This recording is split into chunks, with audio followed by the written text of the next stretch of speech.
con un ejemplo de aplicación del empuje sísmico bajo condiciones reales de un muro de contención.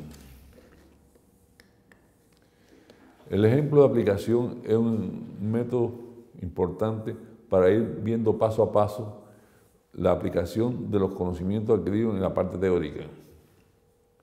El muro de contención que hemos propuesto es un muro que tiene una pantalla vertical, del cual se aprecia en la figura, y una base. O sea, tiene básicamente dos componentes fundamentales.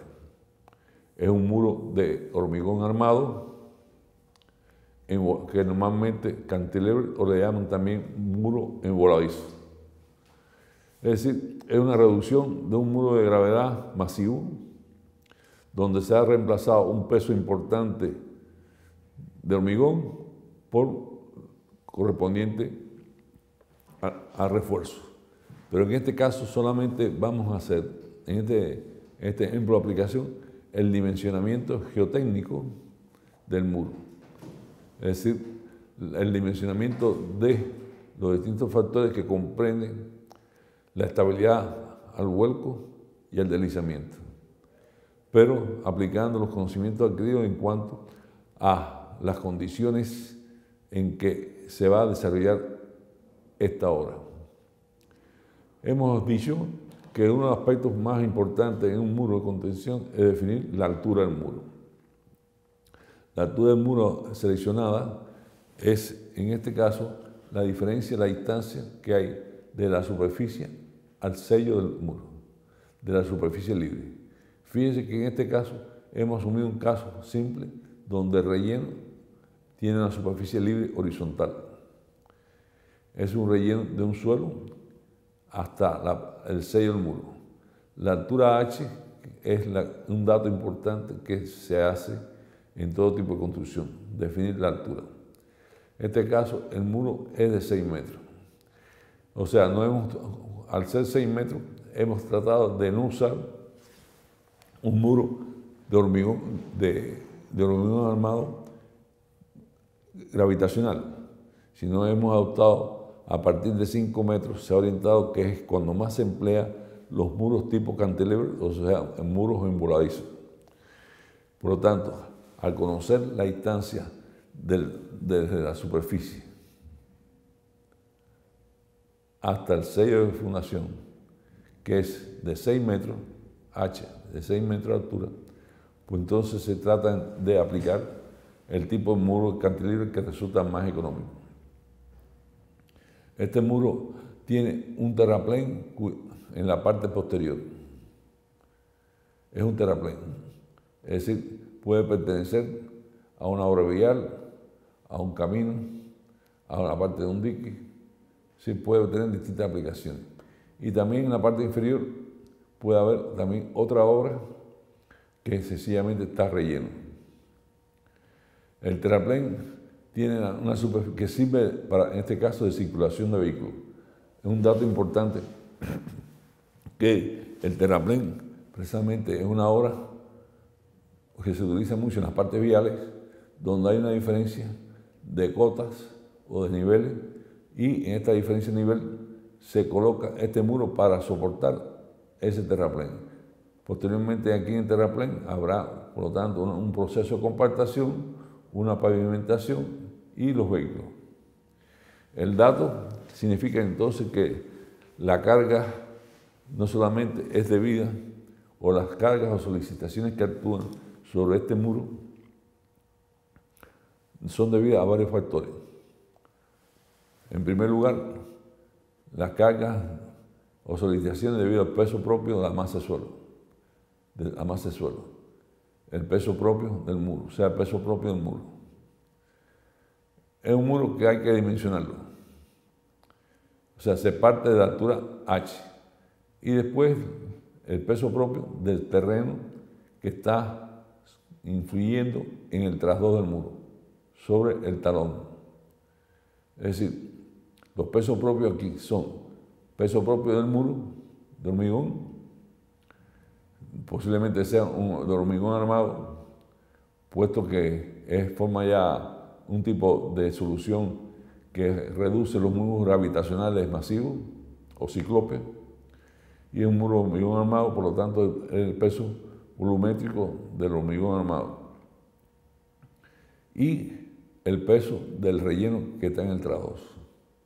Como es un relleno, nuevamente se puede asumir que este relleno tiene características homogéneas, suelo homogéneo, isotrópico. Es decir, el relleno está en una zona en que realmente la calidad, se puede seleccionar el tipo de suelo y considerar que este tipo de suelo es homogéneo en toda la altura. O sea, los datos de partida es, al ser un proyecto, definir la altura. La altura que va a estar dada por el nivel que se le va a dar al camino, porque es un terraplén para circulación de vehículos, el nivel que va a tener el camino. Con respecto a la parte inferior de la topografía, es decir, hay niveles de superficie y por el nivel del camino requiere una cota exigida por el diseño, independientemente del muro, del trazado vial. O sea, el trazado vial tiene una serie de, el trazado plano o en elevación, tiene una serie de cotas o elevaciones con respecto al nivel medio del mar.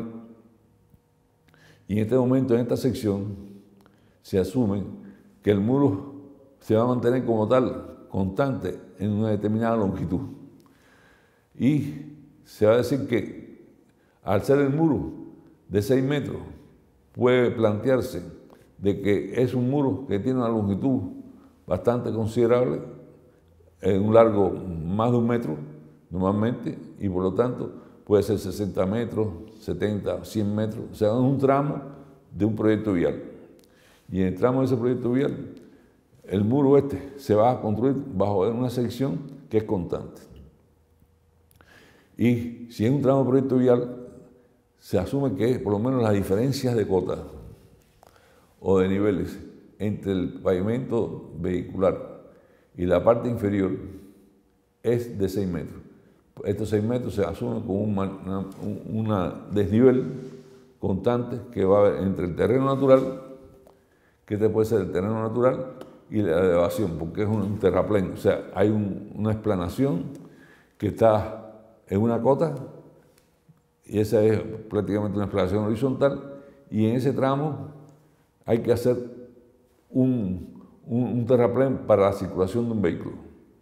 Luego, al hacer el terraplén para la circulación de un vehículo, ese terraplén se va a mantener con una diferencia de altura constante, y esa diferencia de altura constante, que va a ser un relleno de un suelo con un mismo tipo de material, y en ese relleno de suelo es necesario al terraplén sostenerlo, porque no se puede hacer un terraplén que tenga un talud, porque seguramente no hay una exigencia que no hay espacio para darle un talud a ese suelo, sino va a ser un muro que se va a colocar para sostener todo esto.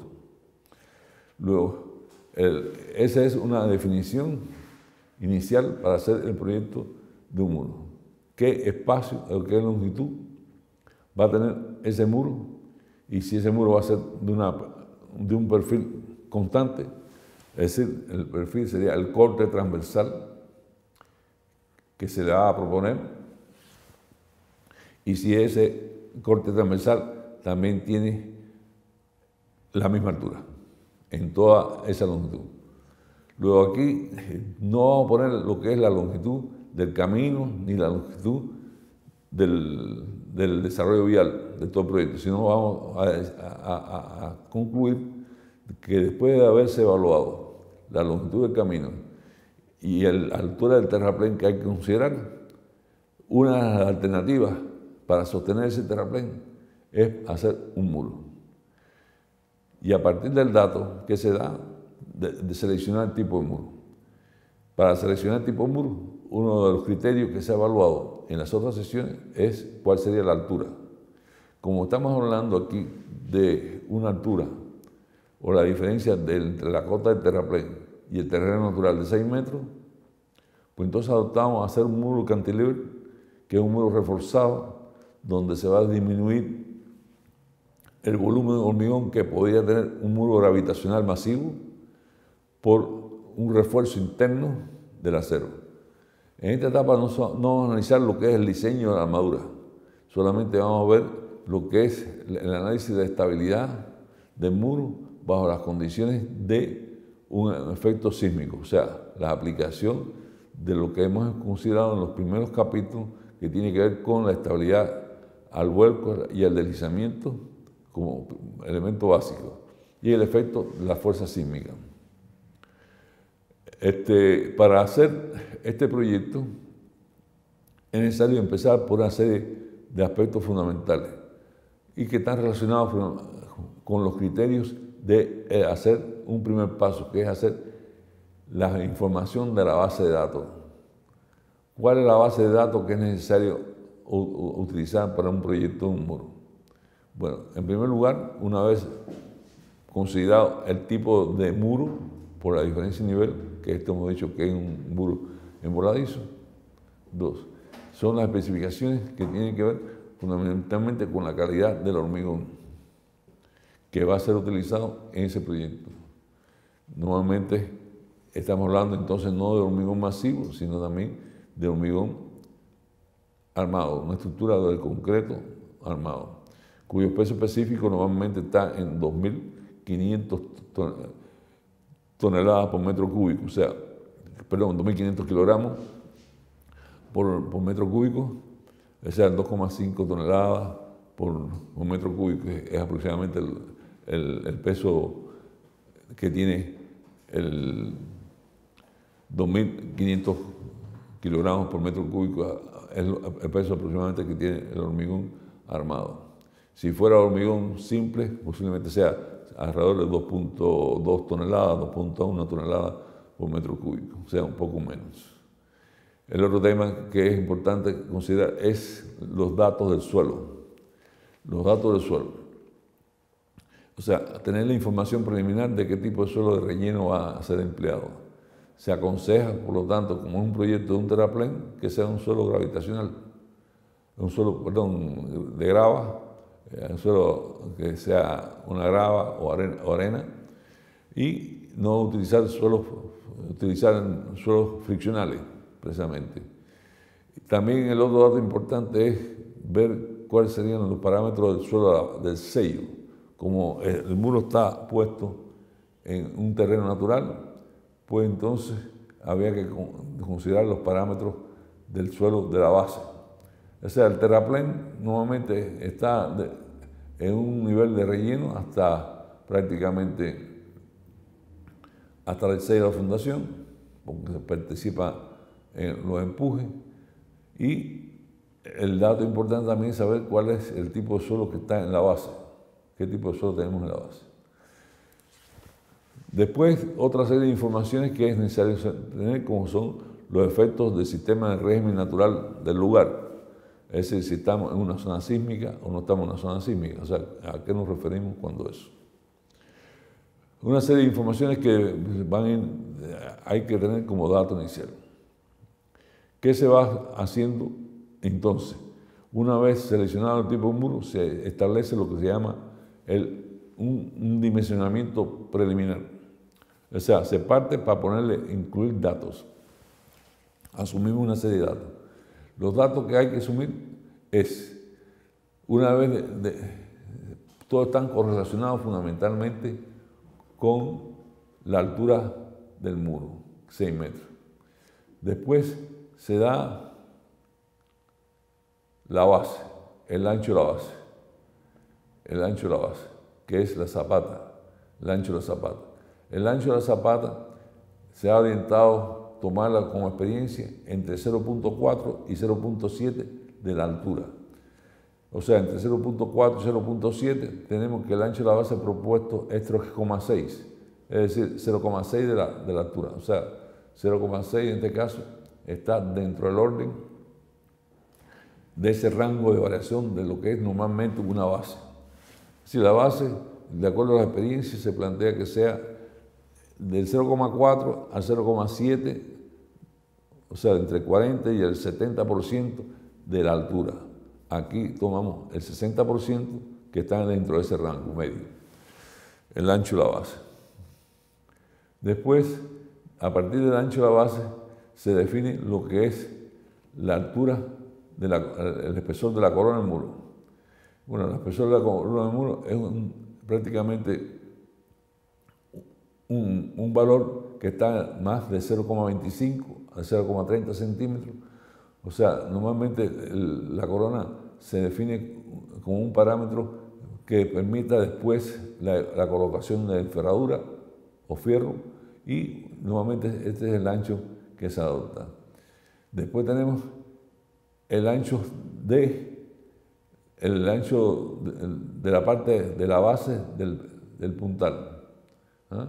El ancho de la base del puntal. El ancho de la base del puntal que está tomado como 0,6, o sea, un factor prácticamente es proporcional al muro, a la dimensión de la base, 0,6, y nuevamente es 0,1%, o sea, el 10% o 0,1 de H. O sea, se pone este 0,1 de H, que es 60 centímetros, y acá 0,05 de la altura.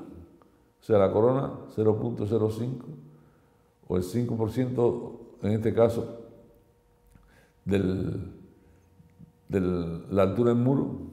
El muro tiene aproximadamente 6 metros, el 10% sería 60 centímetros y el 30 centímetros sería el 5% de 6 metros, o sea, 0,5 es la parte de la corona.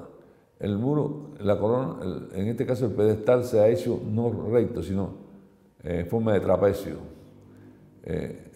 Esta forma de trapecio beneficia mucho la estabilidad del muro, porque normalmente en este sector ocurren los esfuerzos máximos y las tensiones máximas por las fuerzas. Por lo tanto, es conveniente aumentar su espesor para que el producto de ellos resista más. O sea, no son los mismos los esfuerzos que se producen en la corona del muro, producto del empuje, que los esfuerzos al corte y a la flexión que se produce en la base. Por lo tanto, no es conveniente mantener el espesor de la corona constante a lo largo de la altura, sino se utiliza el criterio de aumentar. Y normalmente el aumento de esto es del 5% que se tomó la corona a un 10%, es decir, del 5% de la altura, pasar el doble en el ancho del pedestal en su contacto con la plataforma, o en este caso con el cimiento. Es decir, estas dos medidas están correlacionadas directamente con la altura. Después tenemos el espesor el otro espesor indicado, que es el espesor de la losa, en este caso de la plataforma, que el espesor de la losa se toma igual que el ancho de acá de la base, o sea, también 0,1 o al 10% de la altura. O sea, el espesor de la losa también está correlacionado con un término entre el 10% y el 12% de la altura.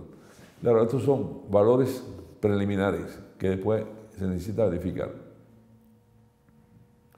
Ahora tenemos el otro dato que se puede poner, es el ancho que tiene desde el vértice de la puntera a donde se comienza el pedestal, que normalmente 1 metro, puesto normalmente significa esto que se da un espacio precisamente para que aquí se producen esfuerzos y el talón es una presión importante, perdón, la puntera es una función importante en el diseño. En la parte del talón se obtiene la diferencia que hay entre 1 metro más 0,6 con respecto a 360. O sea, 1 metro más 1,6 sería 1,6 y el talón queda la diferencia de 3,6. Nuevamente, la posición del pedestal con respecto a todo el muro puede cambiar. Puede ser un poquito más a la izquierda, o sea, reducir esto a 0,5 o a 0,6, o bien un poco hacia adentro. O sea, reducir de 2 metros a 1 metro. O sea, la posición del pedestal es una primera alternativa. No estamos obligados a tener estas magnitudes, sino puede ponerse en distintas posiciones porque posteriormente la situación de este pedestal es que él implica irse verificando. O sea, uno se da cuenta que cuando calcula el momento del vuelco, la posición del pedestal está relacionada fundamentalmente con un volumen de relleno en el trasdo del muro. Si el pedestal estuviera más hacia la derecha, el volumen de relleno es menor. Si el pedestal se va hacia la punta delantera, el volumen de relleno es mayor. Y si es mayor el volumen de relleno, hay mayor peso de estabilidad, o sea, hay menos posibilidades de vuelco. Pero exactamente uno lo que pudiera es buscar de qué manera las obras garantía. También la posición del pedestal hace un estado tensional diferente de acuerdo a ese peso. O sea, por un lado, la posición del pedestal ayuda a la estabilidad al vuelco, pero también depende de la posición del pedestal, se produce mayor o menor incremento de las tensiones en la base. Es decir, porque si yo pongo el pedestal a la izquierda, significa que ayuda a la estabilidad al vuelco, pero se incrementa por otro lado la presión vertical que aumenta las tensiones. O sea, por un lado es beneficio y por otro lado perjudica. Beneficio para estabilidad resistente al vuelco, pero perjudica en cuanto a las tensiones porque se incrementa el volumen de relleno sobre la base. Luego hay una posición óptima del pedestal y normalmente esa posición óptima del pedestal está dado en este espacio, o sea, darle un mínimo de posición de 1 metro, que es un factor que tiene que ver fundamentalmente con esa dimensión. El otro tema importante acá es el espesor del relleno o la protección que se da en la parte interior, que es la profundidad de F, que se llama profundidad de desplante. Es decir, la profundidad de desplante hay valores mínimos de 60 centímetros, porque siempre esos valores mínimos lo que hace es que ese suelo protege de cierta forma el sello de la fundación en cuanto a la alternativa de erosión. Aquí se ha utilizado la profundidad de desplante de 1.2 porque estamos en una zona sísmica y normalmente la zona sísmica y también una zona donde hay lluvia, erosión, el terreno puede ser lavable, o sea, hay que tener una determinada seguridad en cuanto a las erosiones que se pueden llegar a generar en el lugar, de forma tal de que ello no perjudique la estabilidad de la obra. Por lo tanto, tomar una profundidad de sello de 1.2 metros es aceptable para empezar a evaluar qué sucedería aquí. Por otro lado, la profundidad de 1.2 metros ayuda de cierta forma a la resistencia. O sea, esta es una obra que va a tener un desplazamiento hacia afuera a la característica de este tema y normalmente se van a generar zonas comprimidas en este sector. O sea, ya generarse zonas comprimidas estamos hablando de aparición de empuje pasivo que ayuda a la estabilidad. Mientras mayor profundo, por lo tanto también mayor. También hay un criterio vinculado con el tipo de obra. Normalmente los muros de contención se consideran como obras superficiales y hay una relación entre D sub F y la base. D sub F y la base. O sea, entre D sub F y la base es una relación de 1.2 sobre 3,6. O sea, de 1 a 3. O sea, prácticamente es la tercera parte del ancho de la base. Y cuando esas relaciones son menores que 1, prácticamente el comportamiento de la estructura es un comportamiento superficial, donde hay un gran aporte de la resistencia en la base y menos en la parte lateral. O sea, las fuerzas laterales aportan menos que el aporte de la estabilidad que puede tener la base del muro. Luego, este tipo de construcción cuya relación entre la altura de desplante y la base es menor que 1, por lo tanto se considera como obras superficiales y en este caso el mayor aporte a la resistencia y la estabilidad la da la base. A medida que va aumentándose las profundidades, se va incrementando entonces el aporte de resistencia lateral. Entonces, el muro de contención, en este caso, como obra superficial, tiene esas características. Vamos a seguir entonces con algunas dimensiones que están planteadas en la obra. Bueno, ya tenemos una propuesta de dimensiones. Esta propuesta de dimensiones, reitero, está vinculada con la altura, seguidamente el ancho de la base, los espesores de la losa, el espesor de la corona, el espesor del ancho del pedestal en su sello y las profundidades. Se asume que estas dimensiones son dimensiones, además, constantes. Después, una vez definido el ancho de la corona, colocar el inicio del pedestal con una pendiente, y esa pendiente beneficia fundamentalmente, no es vertical, beneficia fundamentalmente el aporte de la resistencia al corte y en los momentos que se pueden llegar a producir en este sector producto de los momentos al vuelco. Aquí está prácticamente en unión con el sello, y eso significa también aumentar esa distancia. Al aumentar esa distancia al doble de la corona, se reduce entonces la distancia esta mínima de 1 metro, que es el ancho que pudiera tener lo que se llama la puntera. Y el ancho que puede tener el talón está dado por la diferencia entre la suma de la puntera más este espesor, menos 3,6, que daría 2 metros. A partir de este predimensionamiento también hay que determinar los demás factores del muro, relacionados fundamentalmente con la característica del suelo. Estamos hablando entonces de la característica del suelo de fundación. El suelo de fundación y el suelo de relleno. El suelo de fundación tiene, en primer lugar, un peso volumétrico en condiciones naturales de 1.850, o sea, 1.800 kilogramos por metro cúbico, o 1.85 toneladas por metro cúbico.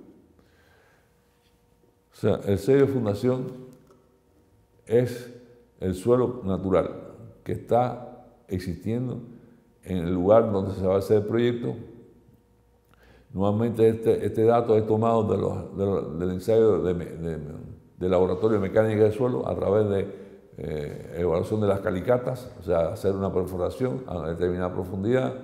Por supuesto, esta perforación tiene 1.2 metros, por normalmente la calicata esta puede llegar a tener, o bien datos del suelo, debe estar del orden hasta 1.5 del ancho de la base. O sea, si tenemos 3,6 metros aquí, más 1.2 sería alrededor de 5 metros.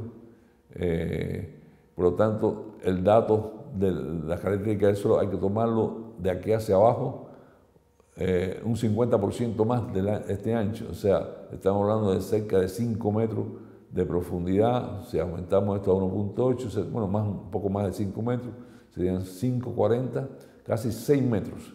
Hay que tomar el dato del suelo hasta 6 metros de profundidad. Que ya una calicata no funciona, hay que hacer ensayos más profundos para tomar los datos del suelo. ¿Por qué es eso? Porque normalmente los parámetros que están relacionados con el suelo tienen su zona de influencia. Y esta zona de influencia está alrededor de 1.5 hasta 2,5 metros de profundidad.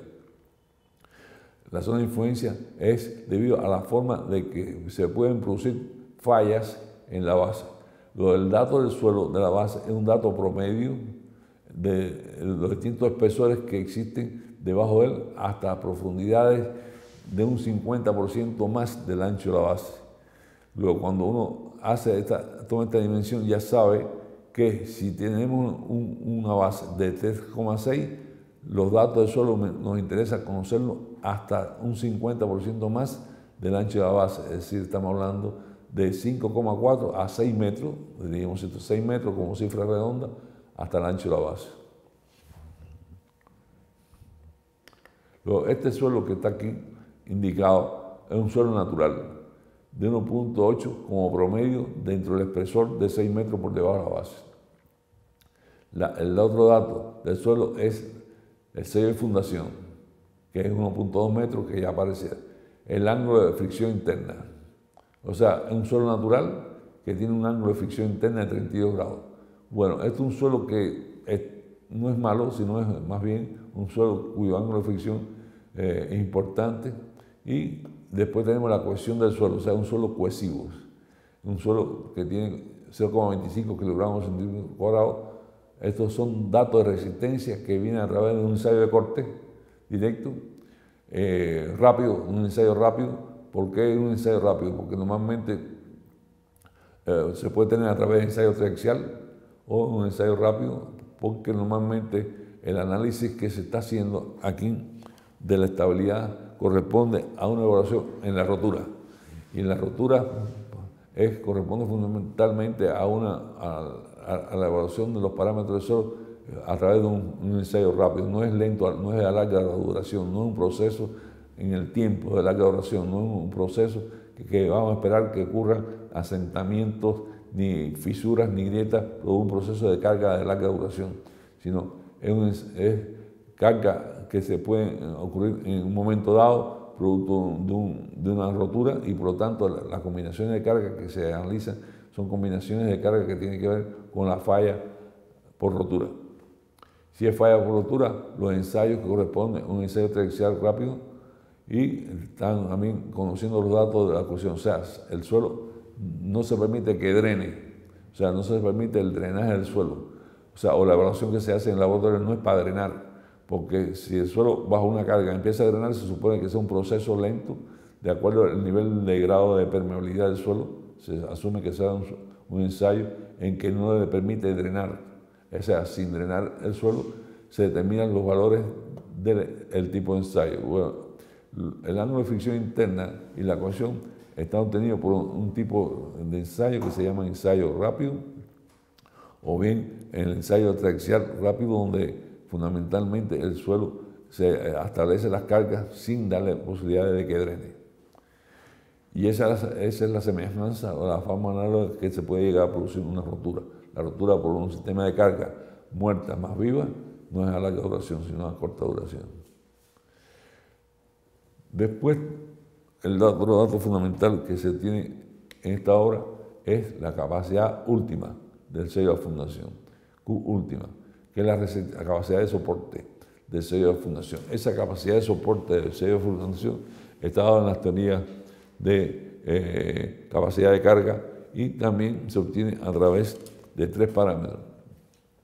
El valor de QU se obtiene a través de, que es la resistencia, la capacidad de soporte última, se obtiene a través de distintos ensayos. Los datos, normalmente para obtener datos es aplicar las fórmulas teóricas, pero necesitan el dato básico, que es el ángulo de fricción interna, la cohesión y el gamma. O sea, este parámetro, gamma, el ángulo de fricción interna del suelo y la cohesión, son tres parámetros que intervienen en la capacidad de soporte, porque esta es la capacidad de soporte que está vinculada fundamentalmente con los coeficientes de la capacidad de soporte. Depende ellos del tipo de obra, de la profundidad del desplante, depende del ángulo de fricción interna, y la forma para calcular este parámetro es a través de la aplicación de las teorías. Hay métodos de cálculo más conservadores y otros son más ortodoxos, pero hay métodos de cálculo para calcular la capacidad de soporte a través de la fórmula de Rankine, de Meyerhof, de Bring-Hansen, de Terzaghi. O sea, hay varios métodos de cálculo para calcular esto. Normalmente se emplea mucho la fórmula de Bring-Hansen para calcular esto, y hay otros métodos también que aplican la fórmula de Terzaghi o Meyerhof. Hay unos más conservadores que otros. Se trata de buscar aquellos precisamente que dan un cierto factor de seguridad y que permite realmente medir las condiciones. Igualmente, este factor de seguridad, esta carga última, es un dato para qué hace falta. Esa carga última es un dato que hace falta para calcular la presión de contacto. Si el suelo se hunde, quiere decir que la presión de contacto es mayor que su U indicada. Si el suelo es estable, no se deforma, pues entonces la presión de contacto o la tensión máxima es menor que QU. Luego, el QU es un dato de resistencia del suelo a base, que corresponde a la formación que tenemos que tener en este sector. Asimismo,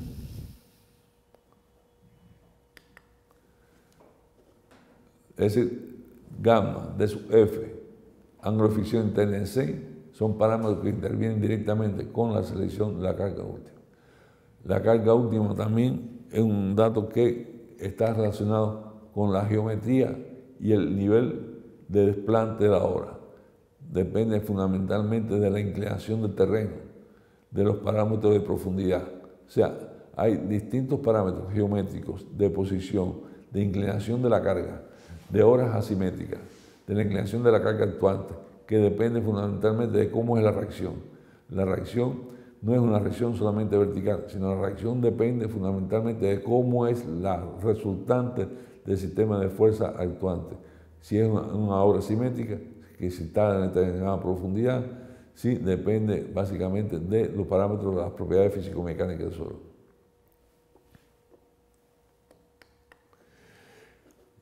El otro dato, como estamos hablando, bueno, estos datos prácticamente no los podemos cambiar. O sea, gamma, C, phi, incluso son datos del suelo natural existente en el lugar donde va a ser el proyecto. Y se podría cambiar siempre y cuando buscamos cómo mejorar la calidad del suelo, si este no es soportable. Pero el dato de QSU de 4,5 kilogramos es un dato alto, es decir, normalmente de una capacidad de soporte alta. Características de los suelos de relleno. Bueno, igualmente, y entonces el suelo de relleno, ¿a qué se refiere? El suelo de relleno se refiere fundamentalmente a lo que sucede en el trabajo del muro. O sea, el trabajo del muro, la geometría, para poder aplicar esto, tenemos una geometría de un plano horizontal y un paramento vertical. Bueno, ya prácticamente con esto se puede decir que se puede aplicar tanto Rankine como Coulomb, porque Rankine y Coulomb analiza este tipo de fallas, este tipo de evaluación. Por lo tanto, además, podemos decir que en el trabajo del muro se puede plantear como que es una superficie lisa, es decir, porque no haya fricción entre muro y eso. Bueno, ¿cómo se garantiza que no hay fricción? Bueno, a veces se hace una mezcla asfáltica, un betún, que permite que esta sea una superficie lisa. Si la superficie es rugosa, es decir, si la superficie entre el muro y el relleno es rugosa, entonces no permite calcular Rankine, sino tendría que aplicarse Coulomb, porque Coulomb asume esfuerzo de corte, y el esfuerzo de corte se produce cuando la superficie entre las dos, el muro es rugosa. Aquí hemos analizado que podría ser que en la parte posterior del muro se coloque un betún, o sea, una mezcla asfáltica, que esa mezcla asfáltica permite asumir que sea no una superficie con una textura lisa y que prácticamente no se genere el esfuerzo de corte. Es un beneficio en cuanto a disminuir la resistencia al hundimiento y prácticamente se puede asumir que la fuerza que actúa sobre esto es perpendicular a este plano. Después, asumir que el relleno entre las dos es el mismo, es decir, que el suelo es homogéneo, que no está formado por capas. Luego, uno puede analizar esto como si fuera un solo estrato. Por otro lado, había que preguntarse si en la parte posterior del muro hay agua, el tema del agua. Bueno, como hay un desnivel, uno tendría que garantizar un drenaje. El drenaje es un proyecto vial y este proyecto vial requiere drenar el material, el volumen de agua que escurre a través de un proceso de precipitación que vaya directamente afuera y que se garantice el drenaje. De lo contrario, había que incluir un proceso de filtración colocando los elementos ductos o bien la tubería o un sistema de canalización del drenaje para evitar el empuje hidrostático. Luego, el dato que hay que tomar es un tema que tiene que ver con el drenaje. Bien, entonces en la parte posterior del muro, el dato que significa es qué tipo de suelo estamos colocando. Un suelo de 1.9 toneladas por metro cúbico, 1.900 kilos.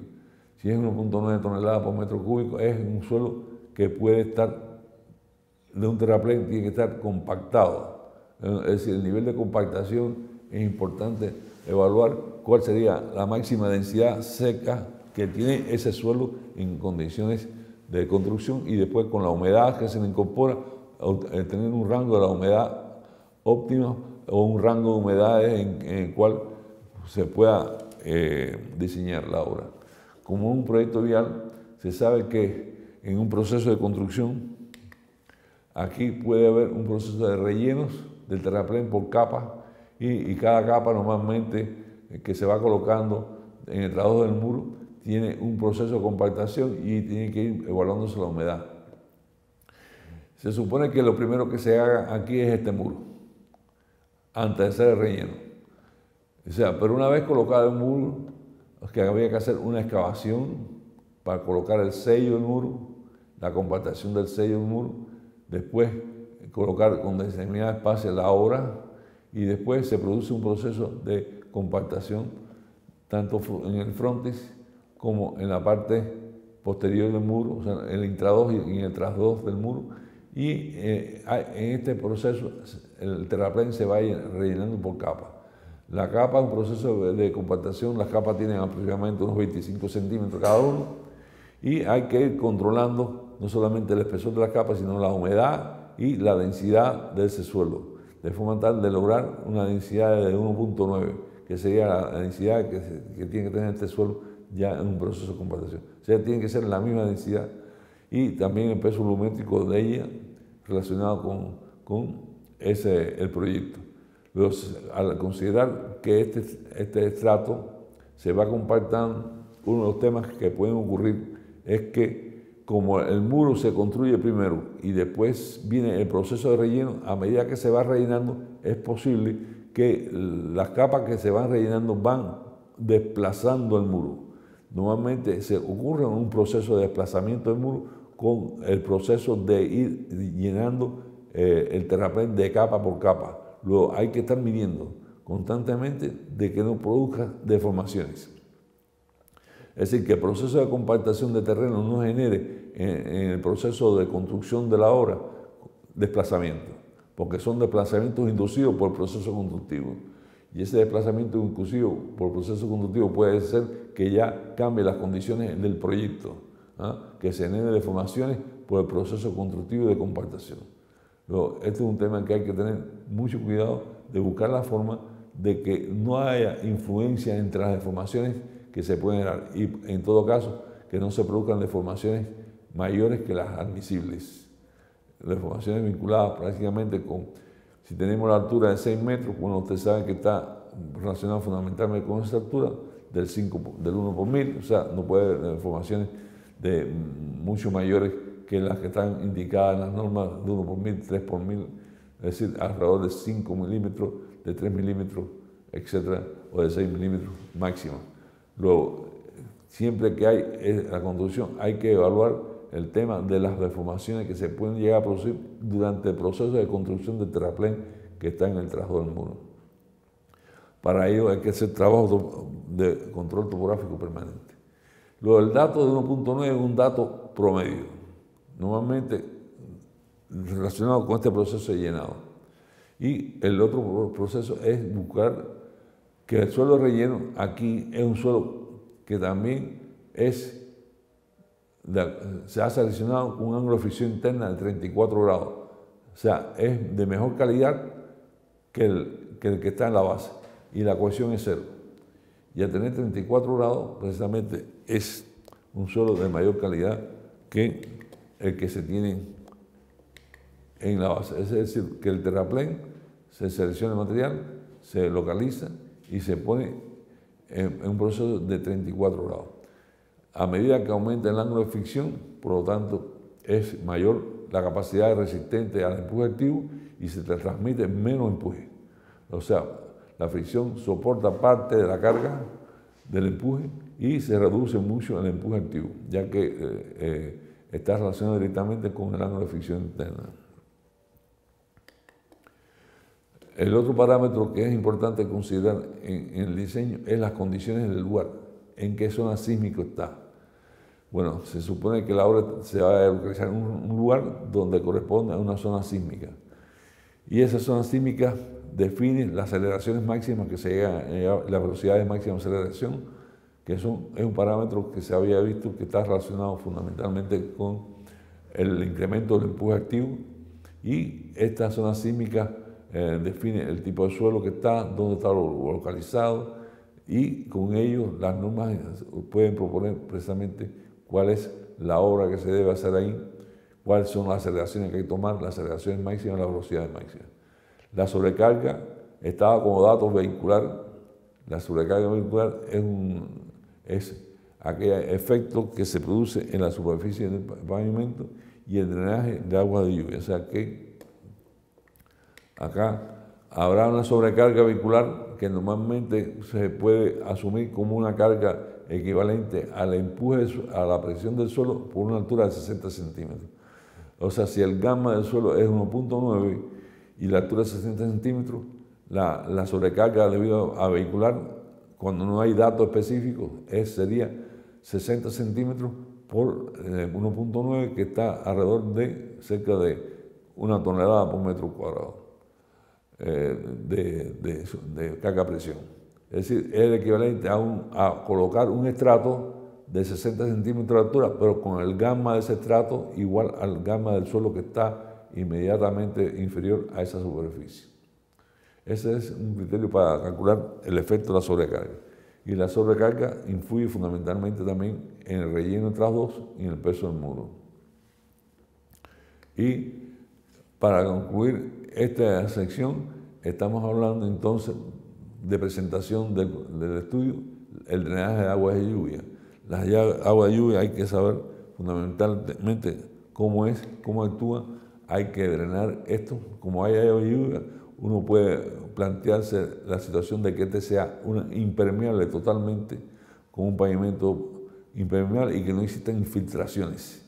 Y al no existir infiltraciones, tiene que drenar hacia afuera, y posiblemente en este sector exista una socavación, o bien se limpia producto del flujo de agua de lluvia. Las corrientes de flujo pueden arrastrar parte de un y ir debilitando ese sector. Por lo tanto, una obra vial que tiene esta característica, la profundidad de la obra es una garantía de que al menos una gran parte del material no va a cambiar y otra parte del material puede irse erosionando producto de esta obra. O sea, va a haber pérdida aquí. Si hay pérdida de material aquí, por lo tanto, decimos que la profundidad